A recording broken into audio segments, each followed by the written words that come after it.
If your job at a healthcare facility includes disinfecting against viruses, you know prevention is the best medicine. And maintaining healthy spaces starts with a healthy cleaning routine. Grainger's world-class supply chain helps ensure you have the quality products you need when you need them. From disinfectants and cleaning supplies to personal protective equipment, so you can help deliver a clean bill of health. Call 1-800-GRAINGER, click Grainger.com, or just stop by. Grainger, for the ones who get it done. Hello, my name is Spencer, and in my podcast called The Dictionary, I literally read from the dictionary, but add in my personal comments and stupid jokes to make it more interesting.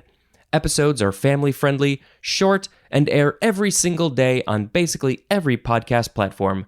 Come join me on this journey filled with edutainment. Hello and welcome to How Did This Not Get Made? This is the podcast all about the movies you never saw, the scripts that were never written, and the ideas that never even made it to the page. My name is Michael Hunter. My name is Daniel Kaka. And my name is Lionel Ruff.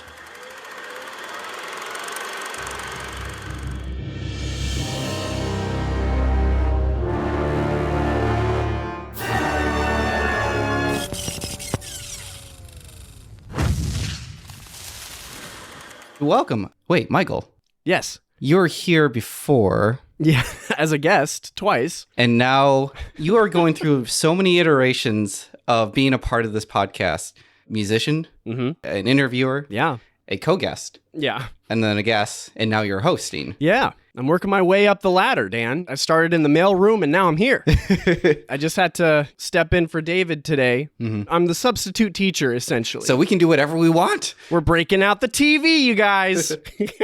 And then, Lionel, we have you here as a guest. Yes, thanks for having me. Welcome. We're excited to have you on because we are going to be talking about a superhero. I believe that this is actually our first superhero of the season, which is quite uncommon for us because usually we try to go right off the bat with superheroes, but we are a little late in the game for this, but this is a subject that I am pretty excited for. But before we get into this, Lionel, can you tell us your history with Black Panther? Before I think the movie was even a thought, my first inkling of Black Panther was probably some random comic I came across in a comic collection. But the funny thing is, as a Black kid, you're either like super into one of the Black superheroes there are that you can latch onto, or you just kind of ignore them and you're like, I'm the Black Superman, I'm the Black Spider-Man, right? You got your own thing going in your mind. I don't remember like really attaching to Black Panther, but I remember finding an old comic, and that was probably as a kid in the 90s, but there was no talks of movies or anything. So that was my experience. Okay. Michael, what is your history with Black Panther? With Black Panther, I had no idea that Black Panther even existed until the MCU brought him into existence, into their canon. Growing up reading comic books, I really wish that like I had dived into Black Panther more. It's really fascinating from a person who just loves just being able to see other people's cultures, even if it's like a heightened fictionalized culture, it's still fascinating. Like that's why I feel like people really loved Avatar, for example. That entire world of the Na'vi, people just ate that up, and it's a very similar sense with Black Panther for me. And I think I have a similar history with you, Michael, where part of it is that I'm a DC kid. Yeah. First. And nothing wrong with that, Dan. For me, I am experiencing Marvel like through the cinematic universe. So for me, Black Panther, the first time I'm introduced, it was through Captain America Civil War. And we're just like, who is this guy? And for him to get his movie in 2018, we're just like, oh, I definitely need to see more of this. Yes. I'm definitely way late in the game. Well, as far as like Marvel goes, I'm very late in the game because I'm experiencing all this for the first time. So I'm going to go through the history of Black Panther, the history of the publication, and then through the lore of that as well. So Black Panther first appeared in Fantastic Four, number 52 and 53 in July 1996. Going through Marvel's history, a lot of characters seem to be introduced through the Fantastic Four. That seems to be like the vessel to like kind of like test if a new character is good or not. Fantastic Four is like Marvel's first family, right? Isn't that like their tagline? So in many ways, that's kind of a perfect introduction. Is like everybody loves the Fantastic Four, everybody latches onto it, so that's the perfect conduit to bring a new character into the fray. Like Spider-Man, I think he was introduced to the Fantastic Four, right? Spider-Man was part of the Fantastic Four at one point, hence the paper bag Spider-Man. Yeah. I don't know if he was introduced that way. Seems like Fantastic Four was like the retro Guardians of the Galaxy, that kind of. Yeah. We want to test a weird concept. So let's just throw this character. Oh, it worked. They're now a main character. Kind of Darth Maul effect, if you will. Yeah, for real, for real. So although the character shares the same name as the Black Panther Party, the character was not inspired by the movement. In fact, the Marvel superhero predates the Black Panther Party because that party was founded in October of 1966, while the character was first published in July of the same year. But I do need to note that the Lowndes County Freedom Organization, it was a political party that was founded in 1965. They fought for the rights of Black citizens and was later adopted by the Black Panther Party. Now, the reason why I bring that up is because the logo that they use for the LCFO is the Black Panther logo that you see now associated with the Black Panther Party. Oh. The other thing that I do need to mention is the 761st Tank Battalion, which was the first all-black tank squad that fought in World War II, and they were known as the Black Panthers. Black Panther was created by Stan Lee and Jack Kirby. According to Stan Lee, the name of the character being the same as the political movement was a, quote, a strange coincidence. In a 2011 interview with Alter Ego magazine, Stan Lee claims that a lot of the inspiration for the character came from The Phantom, a comic that he read when he was a kid. Other influences of the character include 14th century Mali Empire, the Sultan Mansa Musa, and the 20th century Jamaican activist Marcus Garvey, as well as Ham and Canaan from the Bible. In early concepts, Jack Kirby played around with the name Coal Tiger, but obviously that didn't stick. Although you can, if you look for it, you can look up concept art for Coal Tiger, and he has this weird striped suit. And what's weird is like his boots are kind of striped, but they're like the stripes are the wrong way. So it kind of looks like he has like these weird lanky toes. Like a bad pimp. Yeah. It's not great. I'm glad that didn't come to fruition. The character is considered the first African and Black superhero, at least the first in mainstream American comics.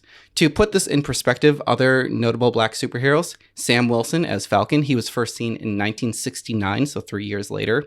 DC came out with the John Stewart Green Lantern in 1971. Blade came out in 1973, and then Cyborg didn't come out until 1980. Oh, that wow. part actually surprised me. Yeah, because the Teen Titans have been around since, I think, 70s, Yeah. I believe. Huh. Yeah, so I was surprised that Cyborg came out that late in the game. There was a handful of Black comic book characters before Black Panther, but none of them actually had superpowers. Stan Lee was always pushing for inclusion in his comics, encouraging artists to include Black characters and people of color in crowd scenes. In 1963, Stan Lee came out with Sergeant Fury and his Howling Commandos, where Lee wanted the platoon to be diverse. Izzy Cohen was Jewish, Dino Menanelli was Italian, Dum Dum Dunga was Irish. Oh. That's really his name, Dum Dum. Okay. Piercy was hinted to be as a homosexual, and Gabriel Jones was Black. Although we are aware that the Black Panther character is not associated with the Black Panther Party, it did not stop people from thinking that the two were related. So in Fantastic Four number 119, which came out in February 1972, Black Panther was renamed to Black Leopard. Oh. Yeah. Doesn't really have a good ring to it. Not at all. really, no. And also leopards aren't necessarily black. Yep. T'Challa would then change his name back to Black Panther in Avengers 105, which came out in August 1972. So it didn't even last a full year. They knew it was a bad idea pretty much from the beginning. Mm-hmm. You can't retract something like that because it's like you get all the traction from your Black fans who are like, yes, Black Panther. Like they make the association. It's the Black Leopard. It doesn't even roll off the tongue right. It's No, Yeah. it isn't. bad idea. Who was at that table? What'd they look like? Yep. You don't have to answer that. I think it was Jack Kirby that may have renamed him for a little bit. It may have been the pressure, though, you know? Yeah. Like, I really want to change his name. Black Panther, it sticks. It's great. Again, from the Alter Ego interview, Stan Lee explained that he loved naming characters after animals. Quote, I created the Black Panther and Jack Kirby some years ago, and what I wanted to do, I wanted to create the first black superhero. I wanted to avoid stereotyping. I thought, see, in doing a superhero, the first thing you have to do is think of what is a good name for him and what is a good superpower. I must admit, I often resort to animal names like Spider-Man or Doc Octopus and so forth. Of course, he's a villain, but it's the same thing. I thought, the Panther, the Black Panther. More from the interview. Black Panther has all the abilities of a jungle cat. He moves with the same stealth and power and can climb trees and so forth. He wears a black outfit that conceals his identity. The way Jack drew him and the way Jack envisioned his motions, every panel that Jack drew of the Black Panther, where he's crouched a little bit, you get the feeling of a human who's imbued with the senses of a jungle beast moving around. But to avoid stereotyping, he doesn't live in a regular tribe and so forth. He is the prince of a nation. The nation is hidden underground. It's a country called Wakanda, and he is one of the greatest scientists in the world in his area. His country is more scientifically advanced than any. When you get to the hidden entrance and go down to Wakanda, it looks like you're in a scene from a science fiction movie of the 13th century. But in order not to be discovered by the rest of the world, because it doesn't want his nation contaminated by today's civilization, it's hidden underground. And up above, it looks like just thatched villages where nobody would ever suspect what's really below. When it came to Black Panther's first appearance in Fantastic Four number 52, there was some hesitation as to how to include a black superhero on the cover page. In the first version, Jack Kirby drew Black Panther with a cowl with his face exposed. In the published version, we do get him with a mask on, which kind of looks like it's just colored in with like two slits for eyes. And in some previews leading up to the comic, Stan Lee wouldn't even include the cover art at all. I also want to mention that Black Panther's original outfit has a cape on it, which is actually really cool. Throughout the years, they kind of go back and forth on whether or not they want to keep the cape. I do enjoy the cape personally. I understand that when it comes to drawing comics, and I think I mentioned this in our Batman episode, the reason why you put a cape on a superhero is so that whenever they're like flying, jumping around, it's basically like signaling motion, like which way they're going. Yeah. I played the Marvel Avengers game. And so it's cool because they bring in a lot of the comic designs for the skins. Actually, it very much looks like Batman's cowl. Yeah. To the point I thought maybe they didn't do the cape because they didn't want to draw parallels to, again, DC and Batman. Because he looks just like Batman if you just... A little bit, yeah. That does make sense that they would go in that direction. I mean, they kind of did the same thing with Spider-Man as well. That's why Stan Lee, he made sure that there was a hyphen between Spider and Man, just because like scrunched together, if you're not really paying attention, it kind of looks like Superman.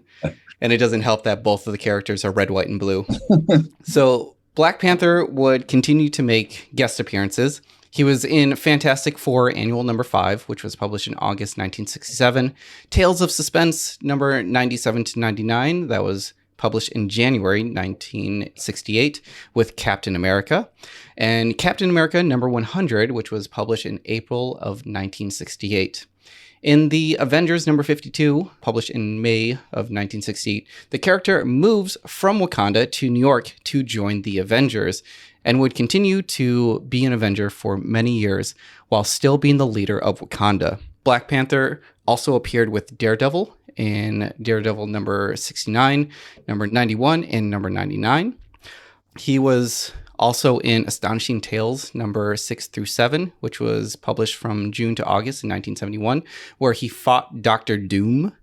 The first time Black Panther was the feature character was in Jungle Action number 5, which was published in July 1973, which was actually a reprint of the Black Panther story featured in Avengers number 62 that was published back in 1969.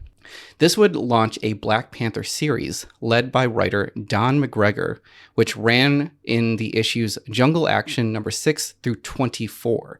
This issue ran from 1973 to 1976. McGregor would be credited in creating the first self-contained multi-issue story arc in which the first 13 issues was known as Panther's Rage. In this series, we are introduced to Njadaka, aka Eric Killmonger. We're just going to say Killmonger from now on, just so that... Why he had the name changed, and that's why he was so pissed off. Yeah. I mean, that is a very important thing. It's a weird side tangent, but like when I was going to acting school, we had 2 women from South Africa in my class, and like they didn't want us just to call them by their first name. They wanted us to refer to them by their full name, and they were very adamant that we pronounce it properly. I won't say the full name here, but one of the girls' last name was Mislongo. We all had to learn her name out of respect for that as well. You know, names are everything. We're talking about comic, we're talking about these fantasy worlds. How many times, especially me as a Black youth, I'm pronouncing all these ridiculously long, intricate Greek thrown off names. We had Thor, so that's Norwegian, all these names. And like, I'm sure we can come up with examples right now, right? But like Mjolnir, however you say Thor's name. Mjolnir. I don't know to this day. I still can't say it. Why then do we not know how to say an African? That's a conversation to be had, right? Because we're seeing it now with a lot of Shang-Chi. Mm-hmm. There's now Chinese names. I'm like, wait, how do I say that? I should know. Yeah. So the 13 issues contained called Panther's Rage. So critic Jason Sachs, he actually called this arc Marvel's first graphic novel. Wow. Which is huge. Yeah.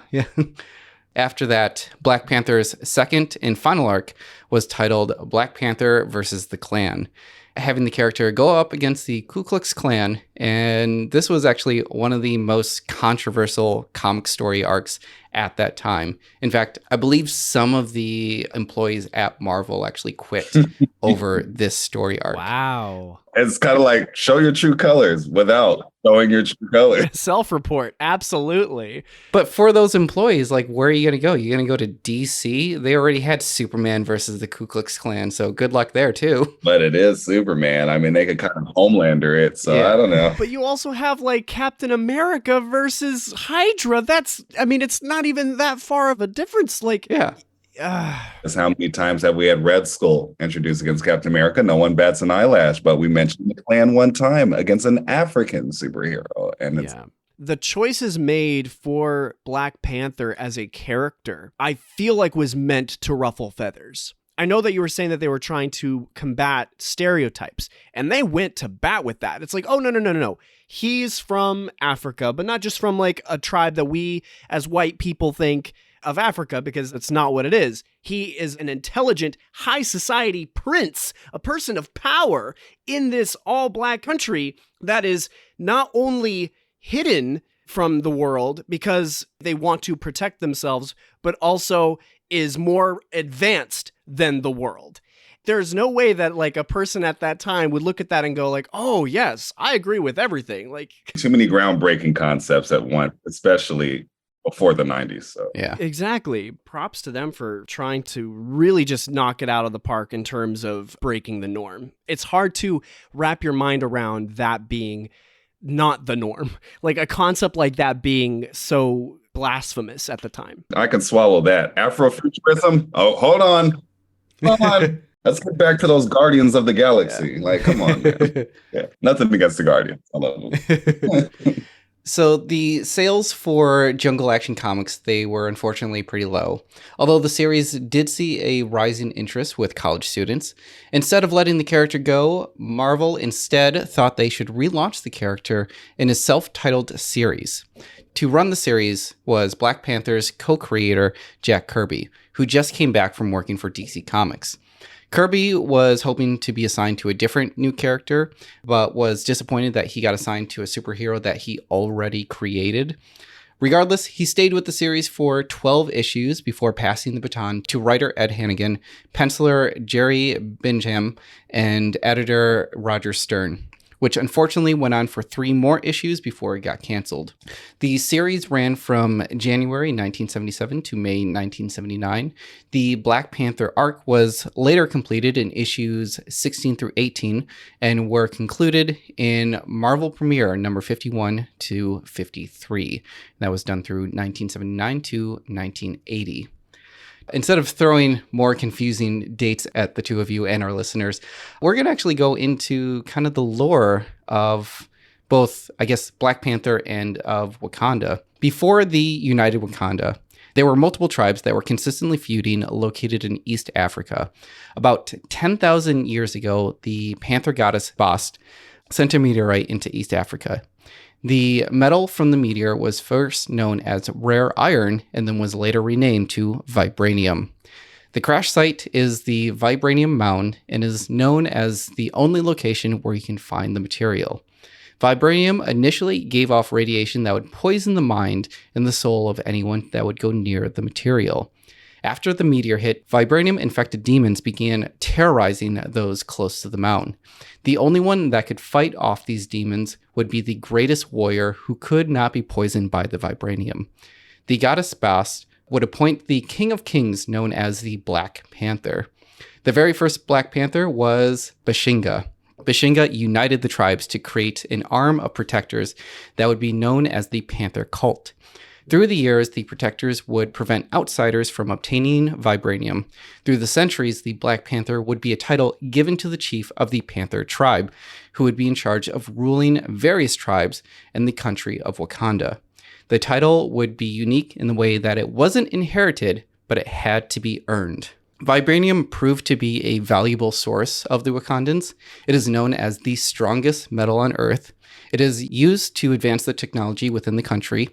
To avoid the country from being exploited from its resources, they concealed and hid the advanced nation from the world. Probably the most famous use of vibranium outside of Wakanda is Captain America's shield, which is actually a vibranium steel alloy. The shield was created by Dr. Myron McLean by accident when he was developing tank armor for the US in World War II. The vibranium was given to him by Captain America, who got it from King Azuri, who is T'Challa's grandfather. Captain America is one of the few outsiders that would be allowed into Wakanda, and he asked Azuri for some help during World War II. So he was given a very small amount of vibranium, and then Cap would agree to keep Wakanda a secret. Later on, during Civil War in the comics, Black Panther would join the side of Captain America because of their history. Although in the film, T'Challa is on the side of Iron Man. I always looked at, I guess, Tony Stark as the corporate sellout, because it's weird in a way. We always get raised to think like a true patriot follows orders without questioning. Actually, in essence, I guess the American thing to do would be to rebel against something that doesn't seem right? Right. With like Steve Rogers in the MCU versus, I'm not too familiar with the Civil War arc, but I remember it being for vastly different reasons than the MCU. But you can still get behind that sentiment of like, no, Captain America should be like, wait a minute, don't register. Not my guns. Not my, Yeah. You know, I don't know. Who's to say where Cap would stand today? I don't know. It's interesting to hear that Black Panther, I didn't know that Black Panther had already brought Rogers into Wakanda prior to that. That's interesting that they already had kind of like a mutual understanding and respect with one another. So I remember seeing the comic. It was a flashback, and it showed Captain America specifically going into Wakanda. And I remember this was talked about amongst my Black friends because, you know, when you get a Black superhero, you're like, who can he beat? Right? Even though like, Stan Lee clearly made a video like whoever the artist wants to win. Yeah. Yeah, I just saw that yesterday. You know, you get your person that you like, your Spider-Mans and what have you. And so you're like, okay, so who did he beat? And I remember us all being like, and it wasn't even a race thing. It was just like, he beat Captain America because he clearly goes into Wakanda. He falls into traps. He gets his ass beat. Never seen Captain America get served like this before, but it was because this martial arts prowess that Black Panther had, Cap got mixed. Yeah. It was really a sight to behold. I can't remember what comic that was, but I remember us like really enjoying that one. That's great. Just a little more on vibranium. So vibranium actually has been used in some of Hawkeye's trick arrows. and vibranium. And Michael, I have you guess this. Whose bionic arm did they use vibranium for? Oh, could it be Bucky Barnes? No, it's actually Misty Knight. Oh, Misty no. Knight had a bionic arm that was made from vibranium. That was a trick question. I set you up for that. Figured as much, but I was going to say Jax, but I was like, oh, wait, that's Mortal Kombat. That question was more set up for David. yeah. Yeah. When we first meet T'Challa, his father, T'Chaka, is king. T'Chaka's wife, Naomi, died while in labor with T'Challa. T'Chaka would then remarry to Ramonda. For T'Challa, he was primarily raised by his father, who taught him about the role of a king and the vibranium. T'Chaka was then murdered by physicist Ulysses Klaue, which you may remember from the movie, played by Andy Serkis, although in the movie his last name is spelled Klaue. In the comics, it's Klaw. Yeah. T'Challa then retaliated by taking Klaue's sound weapon and using it on his men and Ulysses, destroying his right hand before he fled. I know in the movie, Ulysses Klaue, I know he loses it from Ultron, but he loses his left hand. And in the comics, he loses his right hand. Very Star Wars. Yeah. Yeah. T'Challa, being a teenager, was not yet ready to assume the role of the Black Panther and the King of Wakanda. So it was T'Chaka's younger brother, T'Challa's uncle, Cyan, who passed the trials and became the Black Panther. While that was happening, T'Challa kind of went on a walkabout, I guess, kind of like exploring the world just to learn more and like get himself ready. While he was on his walkabout, he met and fell in love with an orphan teen, Aurora Monroe, after she saves him from being captured by controlling the weather.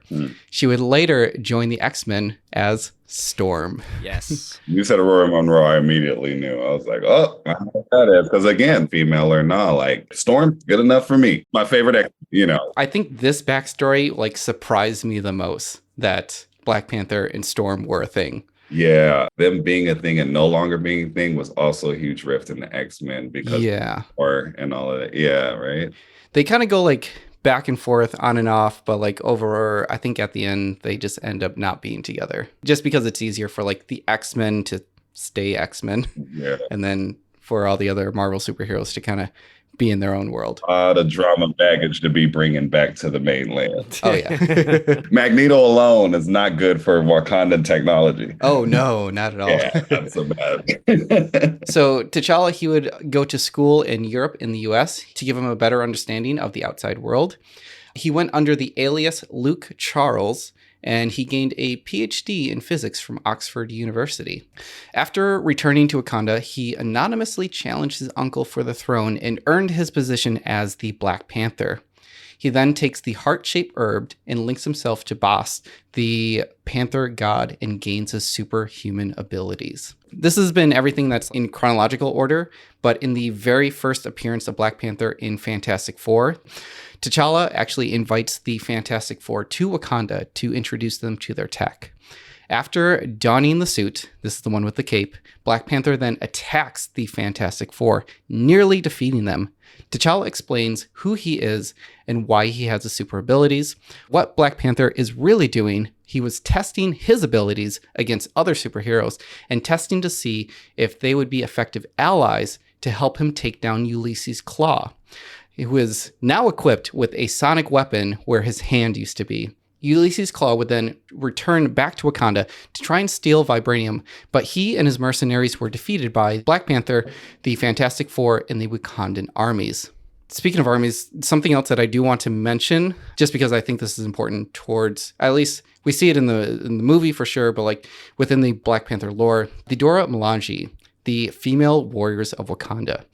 So they came about because it was tradition that the king of Wakanda would choose his wife from a pool of superior Wakandan women. Now, whoever wasn't chosen would act as personal bodyguards for Black Panther. So these women, knowing that they would potentially be warriors, would actually train and fight until the day that one of them was chosen to be queen. Obviously, this became an issue when Black Panther married Storm.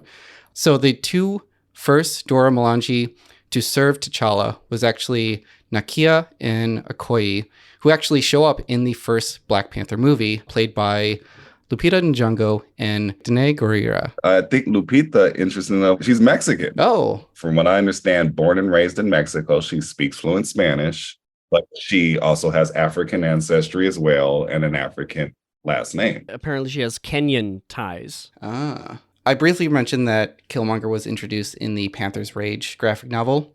So in the story, Ulysses Claw, he recruited Killmonger's father to join his crew, and when they came back to attack Wakanda, while T'Challa was king, Killmonger's father was killed. As a result, Killmonger and his family were excommunicated from Wakanda. Killmonger would then grow up in Harlem, New York instead. Killmonger would then train himself physically and mentally. He actually graduated from MIT. So he was trying to prepare himself for his return to Wakanda. When he returned, he asked T'Challa for forgiveness for the actions of his father that would allow him back in, but it was all a ruse. Through his training, it turns out that Killmonger was just as strong as Black Panther, even without the powers. And in a fight, he throws him off a waterfall and into a ravine. Black Panther would then learn to fight better from other Wakandans, which then leads up to the two of them facing off again, this time ending with the death of Killmonger. Killmonger wouldn't properly come back until 1998 in Black Panther Volume Number 3. The series was written by Christopher Priest, the first Black full-time comic book writer, and penciled by Mark Texeira. This is where we get the storyline of Killmonger defeating T'Challa and taking over as King of Wakanda.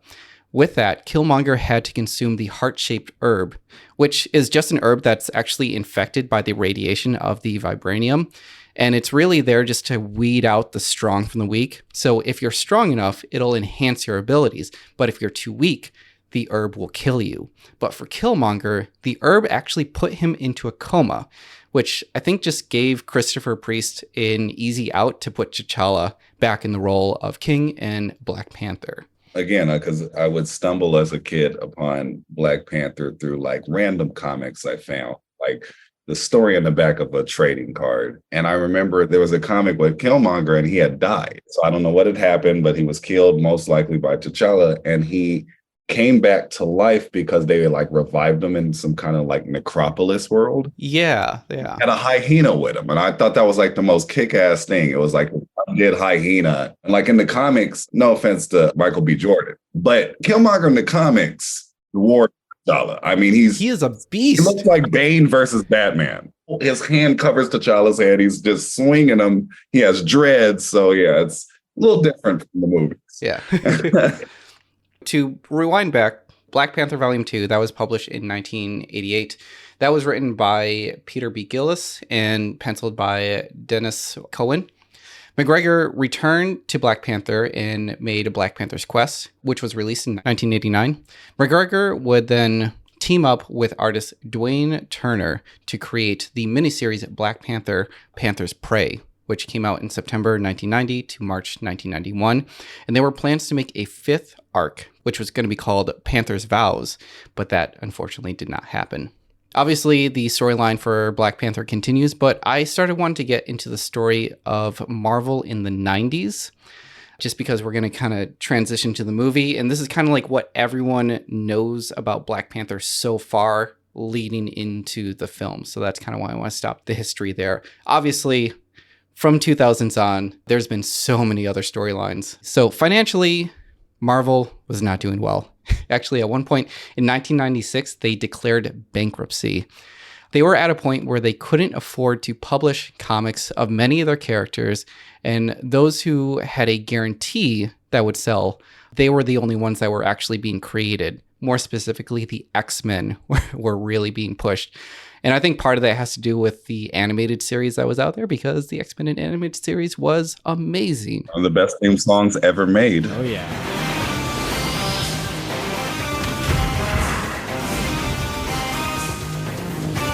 And then part of the reason why they couldn't afford it is that the writers and the artists actually had to be paid a percentage of the market share for any of the titles. And if they didn't sell, it wasn't worth it for Marvel to publish them.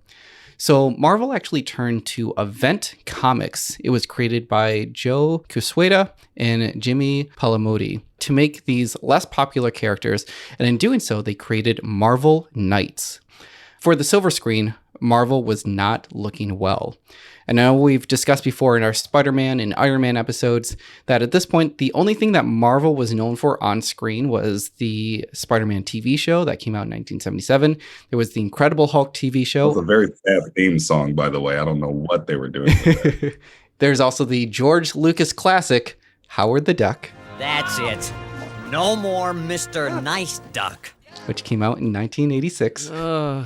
Duck nipples. Yep. There was The Punisher. I believe that was played by Dolph Lundgren. Yep. Dolph Lundgren. Oh, my goodness. Yeah. There was also Captain America. Yep. And then there was an unreleased version of Fantastic Four, which was supposed to come out in 1994. Although you can watch the entire movie on YouTube if you want to, because someone leaked out that copy somehow. That's all the other ones that shouldn't have been released. Yeah. Kevin Feige has said that with the new Fantastic Four movie, they're not going to be doing an origin story because everybody knows it. Yeah. At this point, it's already been said like 5 times. So Yeah. That YouTube one, I feel like, is going to be official canon. Did either of you hear the rumor that Giancarlo Esposito's being considered for Doctor Doom? Ooh. Or rather, he was recently at Marvel talks about roles, and Doctor Doom came up. Ah. Everything that man touches, villain rise. Moff Gideon, Gus Fring. Yeah. That man is a great villain, so I would love for him to be Doctor Doom. He's already great in The Boys. Yeah. Oh, yeah. And then we wouldn't really have to worry about physique with him in MCU because he's in a suit. Yeah. Even just age-wise, because like canonically, they went to school with Tony Stark. Like they went to college with him. Oh, and you need a powerhouse with him too. You need to have a powerhouse actor. His insurance cannot be mishandled. Same way they got to handle how they've been handling Darth Vader and everything, but not to digress. Yeah, no, yeah, exactly, yeah.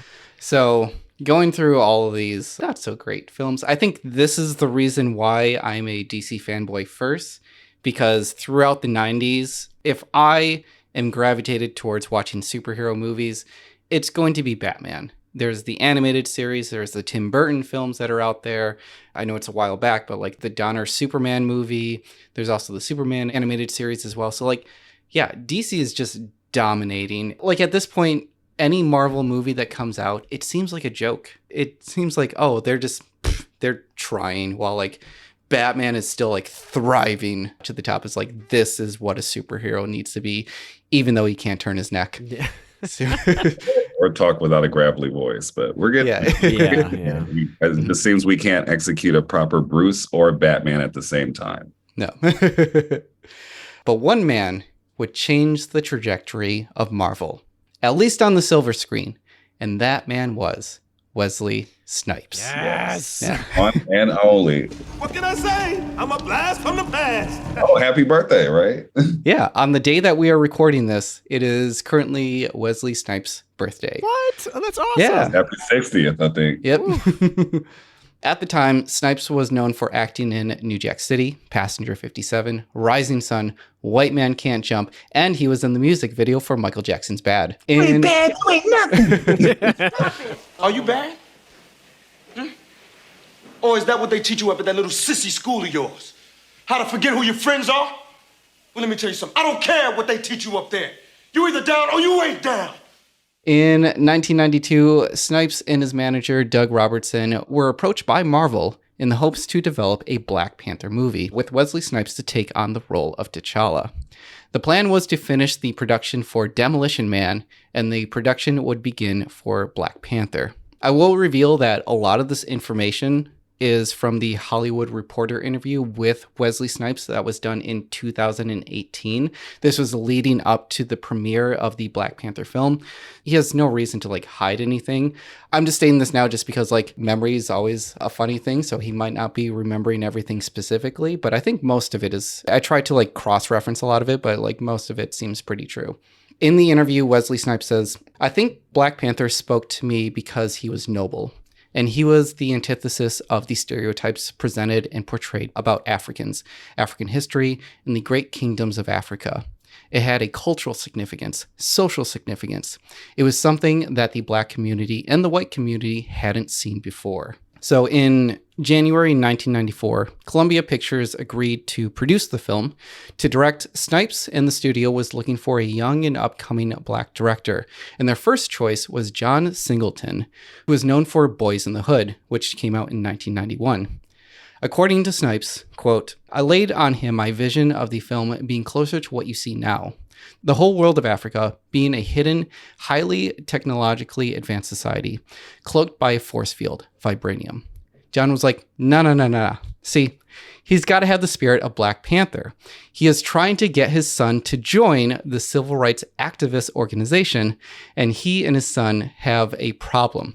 And they have some strife because he is trying to be politically correct, and his son wants to be a knucklehead. Oh. It was apparent that the association between the Black Panther Party and Black Panther superhero needed to be broken, and Wesley Snipes had to be the one to make this happen. I just say, because if there's one thing I know, it's early 90s black cinema. I was raised on it. My dad was like Furious Styles from Boys in the Hood, but like more comical and nerdy. Okay. Right? Yeah. And so I watched the Boys in the Hoods and the Menace Societies and all that. John Singleton, nothing against, he's an amazing director, but like to his vision of Black Panther would have been urban city. Yeah. Yes. The street. He's in the alleyways like a prowler almost, right? Like that would have been more fitting. So I'm glad that didn't come to fruition. Oh, yeah. Yeah, this actually reminds me a lot of when Leslie Stevens, he was hired to write Spider-Man, and he ended up writing a script about a mutant half-man, half-spider horror film. Spider-Man. I mean, you're not lying. I mean, in the animated series, like they kind of actually explore that, so... At first, the serum seemed to make the cells normal, but just now, they mutated like crazy. If Spider-Man takes it, it'll change him almost immediately. I thought that the serum was going to help me, but the pain, it's excruciating. Good thing they let him go, and Singleton was then let go from the Black Panther project. Formal Marvel editor-in-chief Tom DeFalco, he was actually the editor from 87 to 94. He was one of the few that were tasked with finding the right writer and director for the film. He had heard multiple pitches, and none of them were good in his opinion. But he does recall a pitch that he heard from Terry Hayes. He's the guy who wrote Mad Max 2, The Road Warrior, and Mad Max Beyond the Thunderdome. He made the pitch during a dinner with higher-ups from Marvel and executives from Columbia. The story would begin with a battle in Wakanda, and baby T'Challa was put in a basket in a river to be saved. Years later, T'Challa is grown. He's actually living somewhere else, unaware of Wakanda and his past. Suddenly, he is attacked in an elevator, which leads to a well-choreographed fight scene, and eventually he goes back to Wakanda and reclaims his throne. Yeah, that would have been interesting. Yeah. The film would unfortunately enter development hell. From Snipes in the Hollywood Reporter interview, quote, "Ultimately, we couldn't find the right combination of script and director. Also at the time, we were so far ahead of the game in the thinking, the technology wasn't there to do what they had already created in the comic books." For Stan Lee, he was not pleased with the scripts. Many of the issues were that many of the stories were trying to relate the character to the Black Panther Party, which was a clear indicator that the writer did not read the comics at all. In January 1996, no progress had been made. And then in March 1998, Marvel supposedly hired Joe Quesada and Jimmy Palmiotti, who were from Event Comics, to write a script, although both of them have denied ever getting that offer. The film was still on hold, and in May 2000, Artisan Entertainment announced that they would make a special deal with Marvel to co-produce, finance, and distribute Black Panther. At this point, though, Wesley Snipes was already known for another superhero, a vampire-slaying daywalker known as Blade. Motherfucker, are you out of your damn mind? Now, before we get into Blade, Lionel, what is your history with Blade?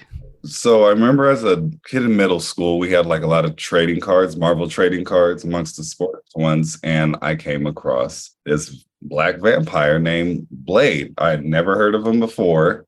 And he was warring with this other character named Morbius, who we now know. Infamous Morbius. Yeah. But long before that cinematic masterpiece, we had Blades. I think I knew of Blade before even Black Panther was a thing. Yeah, I'm in middle school, so this is before Wesley Snipes would go on to take on the role. Yeah, I mean, I just ate up everything I could find about him, and it just was this Black American, half man, half vampire, anti-hero. Kind of like a Punisher. He was definitely not a hero. He was like an anti-hero. So it was like even more relatable, you know, because a Black Captain America, we've seen how can a Black man really be Captain America, you know? Yeah. So, Yeah. dilemma. But yeah, could a Black man be a half vampire and be whooping people's asses in the alleyway and killing them? Yes, very much so. Yeah.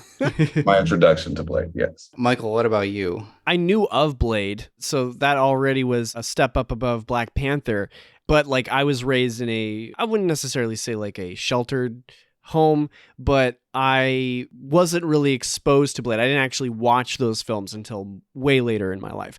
But I love those films. Like even just looking back and rewatching them recently, just watching them be like, yeah, this is so campy, but I love it. I love every second of it. Yeah. And Wesley Snipes, you put anybody else in that role, it would not have been as nearly as good.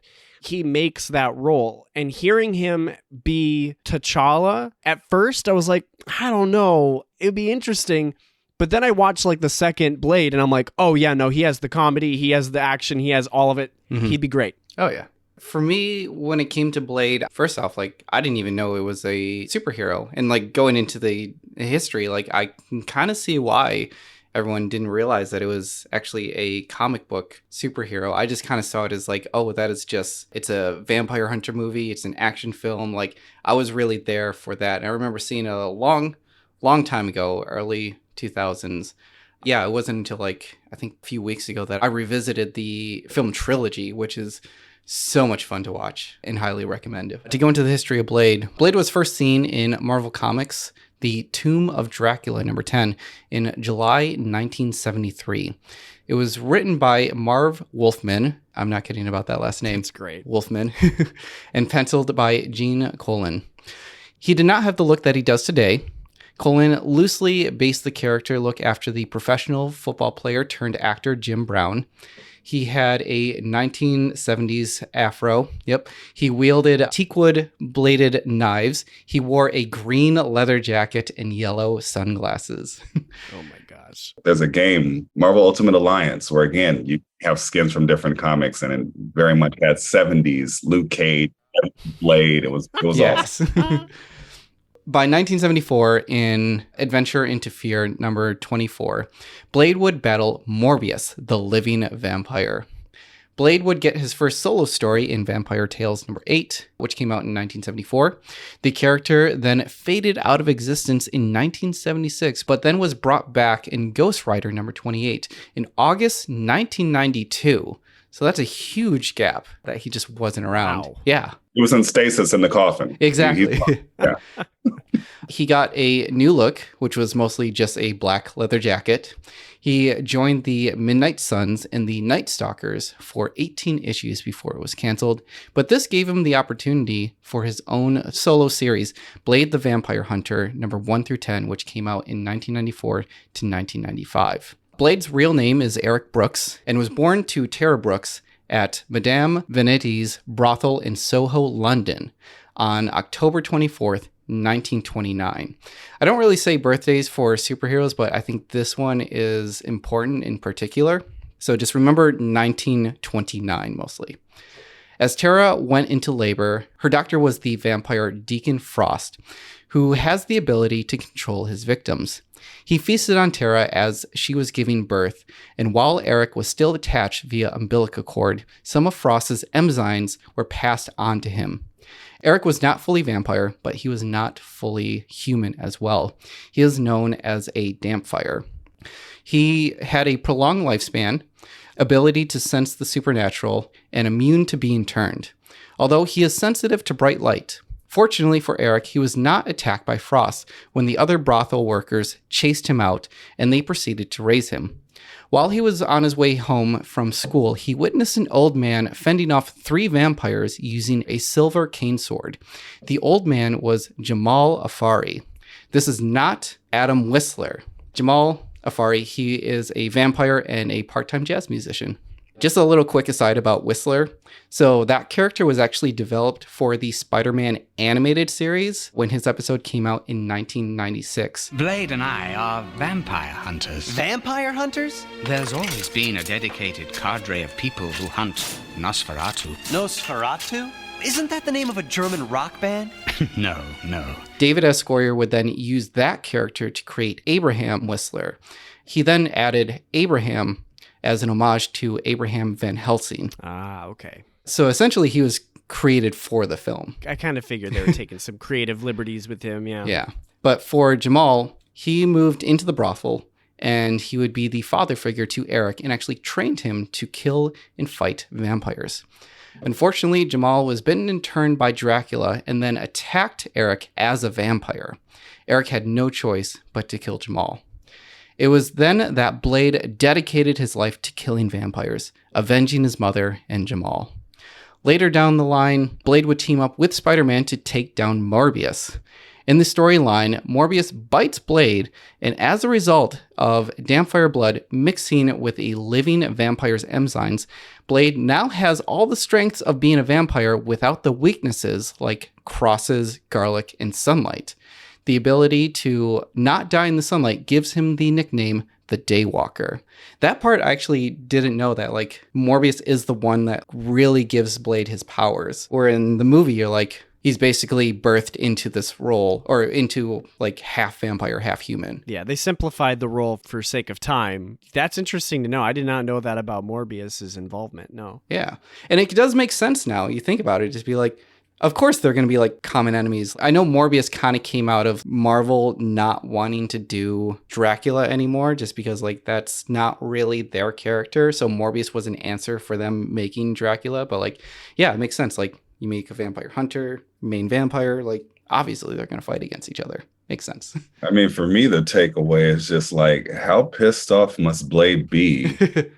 Two guys being like, who's your daddy? Like, it's Deacon Frost and Morbius, essentially. Like, they could both, at any point, they could pull that card, and he's just like, he just has to stand there with his blade and take it. No pun intended. Yeah.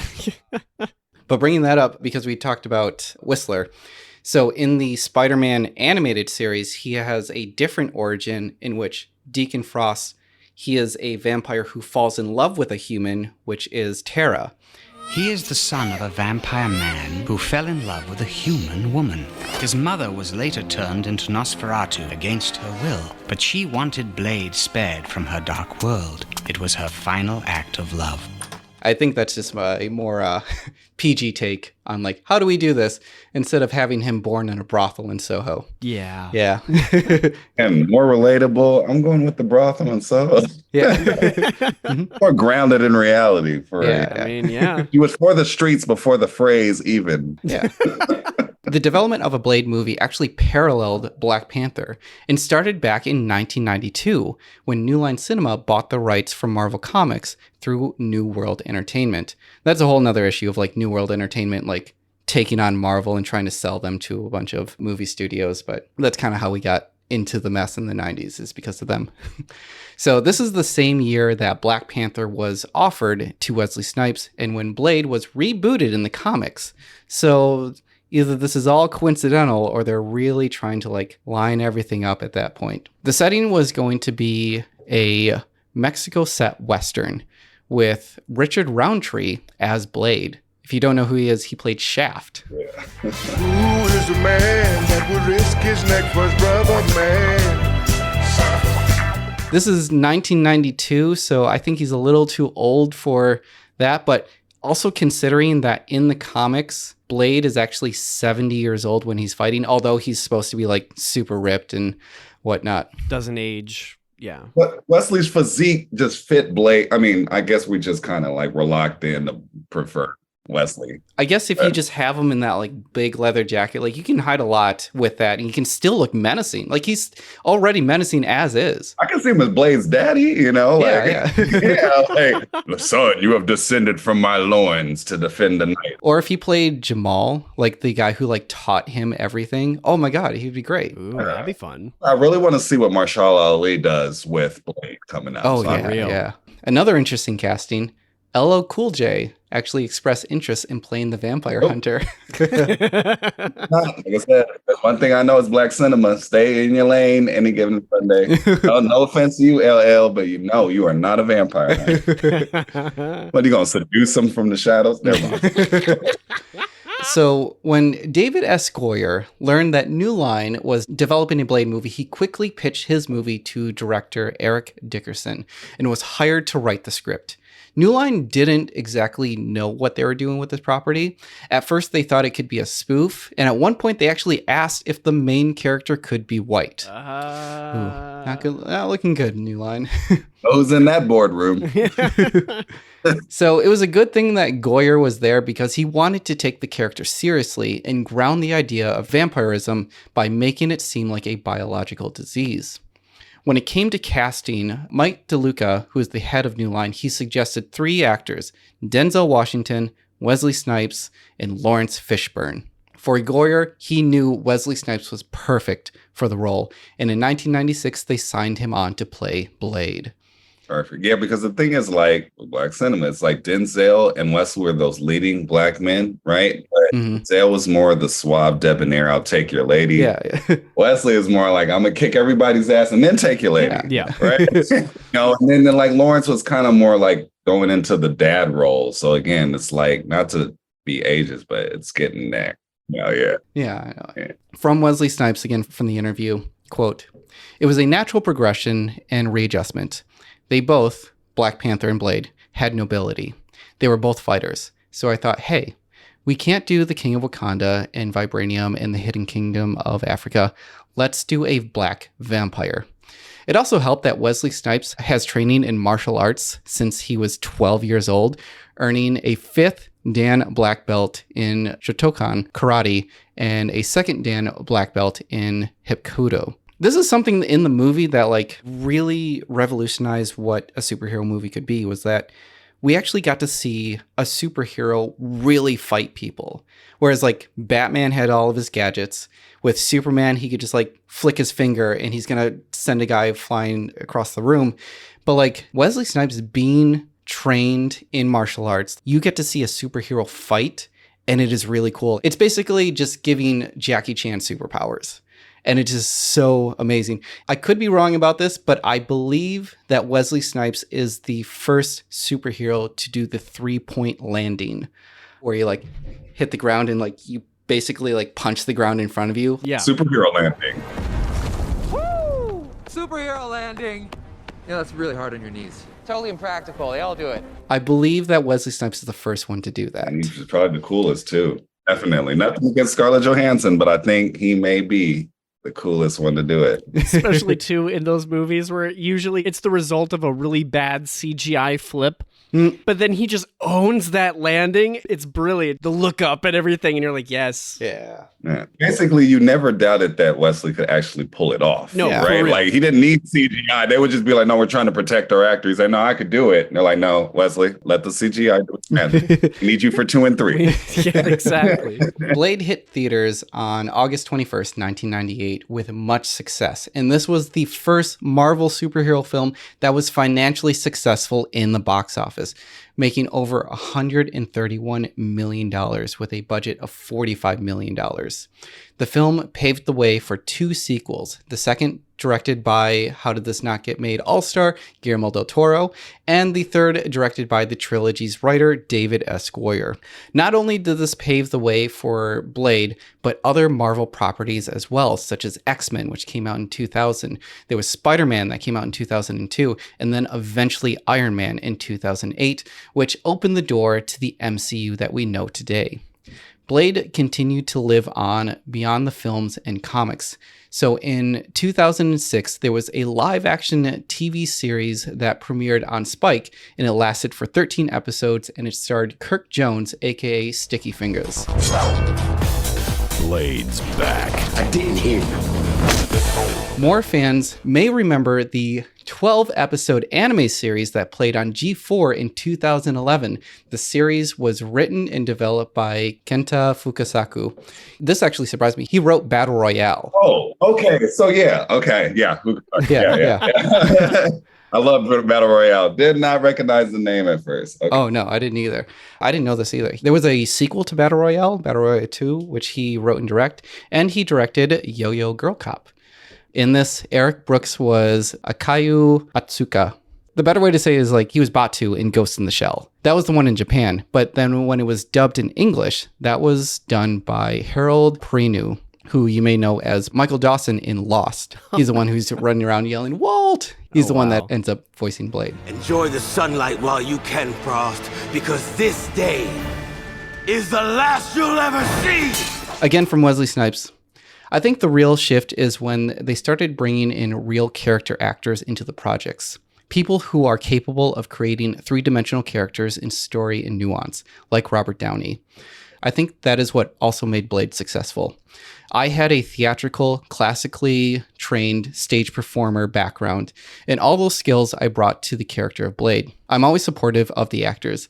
I think that is the key to some of the pillars of success we see at Marvel. Something else to bring up about Wesley Snipes is that he is a method actor and will stay in character. And I believe it was Patton Oswalt. He actually had the story about when he was working on Blade Trilogy. He would only answer to the name Blade. You couldn't call him. He would only answer to Blade. The Blade, yeah. And after a while, he resorted to just give. He would communicate with Post-its that he would give to the director, and each one he would sign Blade. Very Blade. Gotta do what you gotta do. There is do. a great interview of Wesley Snipes where he stays in the Blade character promoting the Blade movie. And it's such a weird balance that he has to present the movie as if like this was an event that happened in his real life. But like also try to explain like his character as if like he's just describing himself. You know how hard it is not to break the fourth wall while promoting a movie? Playing a comic book character is the best of all worlds, because anything goes. Create a different voice, create a different look, different sound, different way of moving with the talking. All the stuff very different from Wesley. I don't break character until after the director's commentary. Oh my god. I remember about Wesley in that movie is just like, we now later see Wesley's like range. He would tell a joke in Blade, or he would smile without smiling. And then the time he would smile, you're like, oh, Blade smiled. And then right back to, so yeah. I mean, like. It's like when Kanye West gets caught smiling, he's like, oh, nope. Yeah, exactly. It's like, oh, caught me out of character, in character. Yeah. So what happened with the Black Panther film? Well, in September 2005, Avi Arad, which was Marvel's CEO, he announced 10 new films were being developed for the new film division, Marvel Studios, which was going to be distributed by Paramount Pictures. The properties in development were Captain America, Avengers, Nick Fury, Ant-Man, Cloak and Dagger, Doctor Strange, Hawkeye, Power Pack, Shang-Chi, and Black Panther. It seems like Snipes was still attached to the project because in June 2006, he said in a Men's Fitness magazine interview that he hoped to find a director for the new Black Panther movie. It wasn't until February 2007 that Marvel Studios president Kevin Feige announced that Black Panther was in development, and they approached John Singleton again to direct. Oh boy. But fortunately that never went through. And he passed, unfortunately. Rest in peace. Yeah, unfortunately. Wesley Snipes' involvement eventually broke when he was sentenced to jail in 2010 to serve 3 years in federal prison for failing to pay $23.5 million in taxes, which he owed from 2001 and 2006. I'm not too sure about the full details of this sentencing. I know part of it might be unfair. I think part of it was the IRS was using him as an example just because, there's many reasons to go into there, but I don't know the full details of that trial, unfortunately. I'm just saying it's hard to keep in contact with the IRS while you're fighting off vampires. That's true. But that seemed to be the breaking ties from Marvel Studios and Wesley Snipes. In January 2011, Marvel Studios hired documentary filmmaker Mark Bailey to write a script for Black Panther, but it wasn't used. There was a plan to show Wakanda in Iron Man 2, but decided against it because the plans for Wakanda and Black Panther weren't fully fleshed out. In October 2014 is when we started to get more concrete announcements about the progress of Black Panther. Kevin Feige announced that Black Panther would be released on November 3rd, 2017. And to portray T'Challa in Black Panther was the breakout actor from 42 and Get On Up, Chadwick Boseman. Why do you think a film like this is so important, though, given, everyone's talking about diversity in Hollywood, and why do you think it's important that right now we see, Black Panther on the big screen? Anytime is a great time for a Black Panther movie. If they could have done it 10 years ago, it would have been great. If they could have done it 20 years ago, it would have been great. 30 years ago, it would have been great. Marvel struggled to find writers and directors for the film, and in January 2015, Boseman told Comic Book Resources that the movie was still in a brainstorming phase. After Marvel Studios announced that they were pushing to release the date to January 6, 2018. Feige was still looking for a director throughout 2015, including Ava DuVernay, who directed Selma and 13th, but she eventually passed on the opportunity. In October 2015, it was announced that 2 directors were in the running for Black Panther, F. Gary Gray and Ryan Coogler. Gray decided against it and went on to direct The Fate and the Furious. This left Ryan Coogler, who directed Creed prior to direct, and to help write the film was Joe Robert Cole. The release date was then moved again to February 16th, 2018. So what did Wesley Snipes have to say about Chadwick Boseman portraying Black Panther?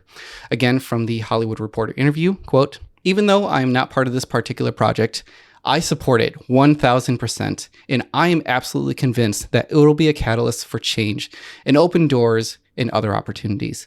We need that kind of diversity and different flavor now. He is a young, talented actor, and I think he's going to make it his own. I hope they give him a great opportunity to really come into the fullness of the character." Before I end the episode, I do want to go into the Blade reboot and kind of what we know so far. So in 2011, the rights to Blade actually reverted back to Marvel Studios. In 2016, Kevin Feige expressed interest in developing Blade into a TV series, much like Jessica Jones, Daredevil, Luke Cage, and Iron Fist. During Comic-Con 2019, it was announced that Blade was in development and it would star Mahershala Ali as the Daywalker. In a post-credits scene for The Eternals, which came out in 2021, we see Kit Harington's character, Dane Whitman, approach the Ebony Blade, the sword for the Black Knight, which is the character that he's eventually going to portray. But he hears a voice. That voice is Mahershala Ali, and he tells him, "Sure you're ready for that, Mr. Whitman?" It is very possible that they will team up in the Blade movie. In February 2021, it was announced that Stacey Osei Kuffour was hired to write the script. She was the one that wrote the recent Watchmen series. And then in September 2021, it was announced that Bassam Tariq was directing the film. He recently directed Mogul Mowgli. Other cast members include Delroy Lindo. My guess is that he's going to play Jamal. There's Aaron Perry, also another guess. He's going to play Deacon Frost. And then there's Milan Ray, that I'm not actually sure about. She might be a new character to be introduced into the cinematic universe.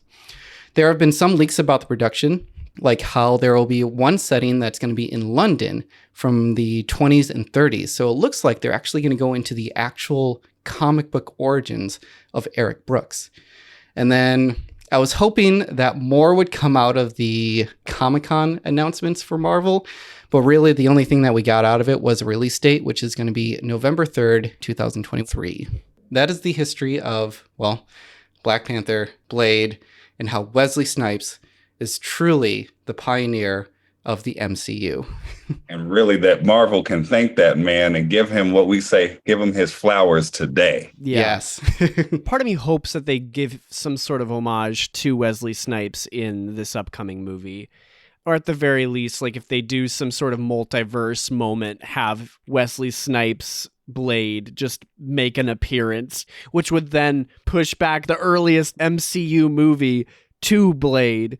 And also, too, I didn't know quite when to bring this up, but do either of you watch What We Do in the Shadows? I've been trying to catch up on it. I remember that. It's an FX comedy show by Jermaine Clement and Taika Waititi. like a mockumentary about a bunch of vampires living together. At one point, they introduce the Vampiric Council. They have all of these different people. Paul Rubens is on it, like Taika Waititi and a bunch of other major celebrities are on it. Tilda Swinton is on the council. But then they also have, streaming in, Wesley Snipes. What do you think, Wesley? Who is this motherfucker now? This glasses motherfucker. It's lunch, Wesley. Lunch. Oh, yeah. No! I thought that would be the end of the references there, but I guess with this newest season where they decided to start up a club, the first thing that they were all thought of were like, yeah, well, we got to have the blood sprinklers. Oh my God. When you really think about the opening of that movie, you have no idea what you're getting into if you've never read the comics. And just seeing like this douchebag character getting dragged into this club, hearing that very dated techno house beats, and then follow that up with, oh yeah, blood sprinklers. We were all pretty young when that came out. I remember feeling bad for him after he got brought in by the girl and he was making out with like 2 to 3 girls. I was like, whoa, oh, where's this club at? And then when I said, oh, I don't want to know where this club is. No, he was a meal. Who was the actor who played? He was the main vampire in there, long blonde hair. He's big now. Lionel Ruff. I know he was in Gotham recently as. Yeah, he's freaking Detective Gordon's friend. Yeah. Or partner, excuse me, not friend, his partner. Yeah, I forget the name of that. Yeah, so I was like, what? That was the original. Oh, yeah, I see it now. And he also was in What We Do in the Shadows as himself as a vampire. Oh my God. Okay, I got it. In other words, I gotta watch this show. What We Do in the Shadows is really trying to be part of the Blade universe. Yeah. So that's it for my notes. Is there anything else we want to mention about Black Panther Blade? I know that the trailer for Black Panther has recently dropped, although it seems that they are keeping a lot of things hidden, including who's actually going to be playing Black Panther. Right. We don't know if they're going to go like the comic route and have Shooty be introduced, if they're going to recast, if it's, again, like I brought up that Killmonger arc in the comics. Clearly he came back as a villain, but what if there's some kind of camaraderie he has with Wakanda and I want to defend it? Yeah. I mean, it's not unusual that they bring characters back that have died. I mean, we got the Loki series and he died like 3 times. Yeah.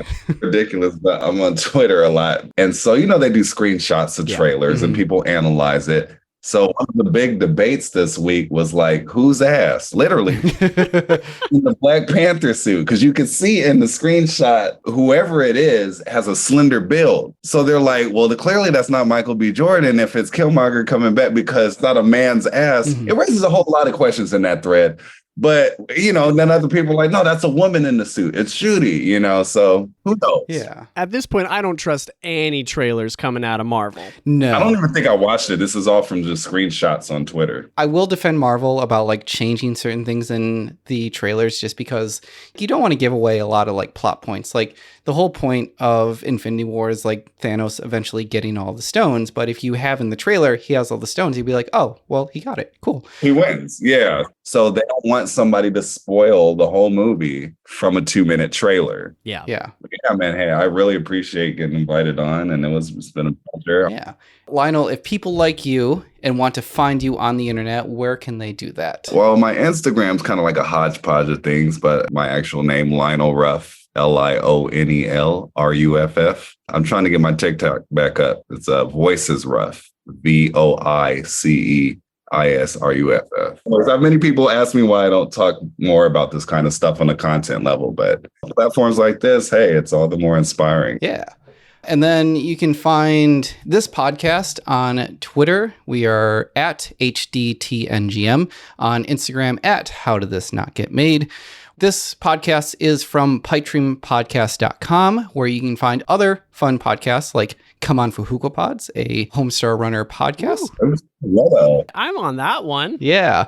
We also have on Pipe Dream Podcast, we have Mystery Shack Look Back, we have Escape from Vault Disney, and Pod Made You Special. Now, this is an interesting podcast because this is available on our Patreon. The first 2 episodes, or at least the pre-episode, the first episode is available for free on our Patreon. Our Patreon is patreon.com/Pipe Dream Podcast. And then you can check that out on our Patreon. I know the first 2 episodes are free, but the other ones are behind the paywall.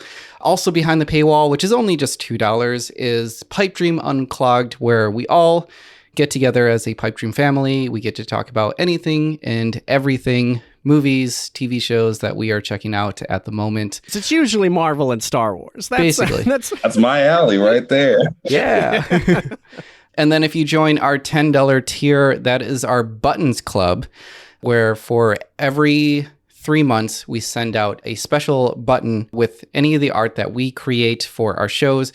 We send those out to our patrons. You'll get a button a month, but every 3 months is when you actually get those buttons. Yeah. Oh, that's how it works. Cool. Thank you for clarifying that. Lastly, if you cannot support us financially, just because we understand finances are hard around these times, there are free ways that you can support us. You can leave us a review. You can give us 5 stars. That is how we get discovered by, to quote Tony Goldmark, by the mighty algorithm. Thank you, everyone, for listening. Bye. Wakanda forever.